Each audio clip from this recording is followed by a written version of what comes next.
ಇವ ಯಾರೇ ಅವನು ಯಾರ್ಯಾರು ಬರ್ತಾರೋ ಮರ ಈ ಮನ್ಯಾಗ? ಬೆಳಿಗ್ಗೆ ಎದ್ದು ನಾವು ನೀಟಾಗಿ ರೆಡಿಯಾಗಿ ಡೈರೆಕ್ಟ್ ಆಗಿ ಬಂದಿದ್ದೆ ವರ್ಕ್ ನಡೀತಿರೋ ಪ್ಲೇಸ್ಗೆ. ಇವತ್ತು ಡ್ರಾಯಿಂಗ್ ಕೊಟ್ಟಿದ್ರು, ಗೊತ್ತಿಲ್ಲ ಅಂತಂದ್ರೆ ನೋಡ್ತಾ ಇದ್ದು. ಅದಾದ್ಮೇಲೆ ನಮ್ಮ ಕೊಲಿಗೆ ಈ ತರ ಮಾಡ್ತಿದ್ದ.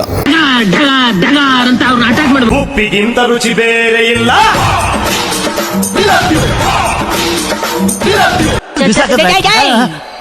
ಚಪ್ಪರ್ ಕಣ್ಣ ಕಾಣ್ತ್ಯಾ?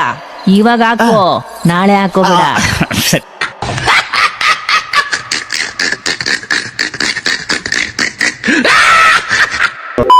ನಾನಿವತ್ತು ಎಲೆಕ್ಟ್ರಿಕಲ್ ಫಂಡಮೆಂಟಲ್ನ ನಮ್ಮ ಇಂಜಿನಿಯರ್ಸ್ ಕೇಳ್ಕೊಟ್ಟೆ.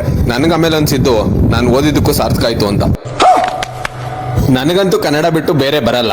ನನ್ನ ಬಟ್ಲರ್ ಇಂಗ್ಲೀಷಲ್ಲಿ ನಾನು ಹೆಂಗೋ ಹೇಳ್ಕೊಟ್ಟೆ. ಅದಾದ್ಮೇಲೆ ಇವ್ರು ಹೆಂಗ್ ಅರ್ಥ ಮಾಡ್ಕೊಟ್ರೋ ನಂಗೆ ಗೊತ್ತಿಲ್ಲ. ಒಟ್ಟಲ್ಲಿ ಅರ್ಥ ಆಯ್ತು ಅಂತ ಹೇಳಿದ್ರು. ಆಮೇಲೆ ರಿಯಾಕ್ಷನ್ ಈ ತರ ಇತ್ತು ಅವ್ರದ್ದು.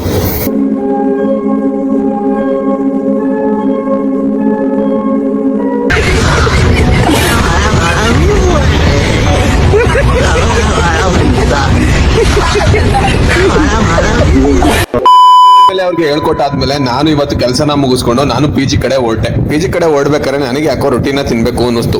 ಅದಕ್ಕೋಸ್ಕರ ಇವತ್ತು ರೊಟ್ಟಿನ ತಿನ್ಕೊಂಡು ಡೈರೆಕ್ಟ್ ನಾನು PGಗೆ ಬಂದೆ. PGಗೆ ಬಂದು ಇವತ್ತು ಊಟನ ಮುಗಿಸ್ಕೊಂಡು ಅದಾದ್ಮೇಲೆ ಇವತ್ತೊಂದು ದಿನನ ಇಲ್ಲಿಗೆ ಎಂಡ್ ಮಾಡೋಣ ಅನ್ಕಂಡೆ.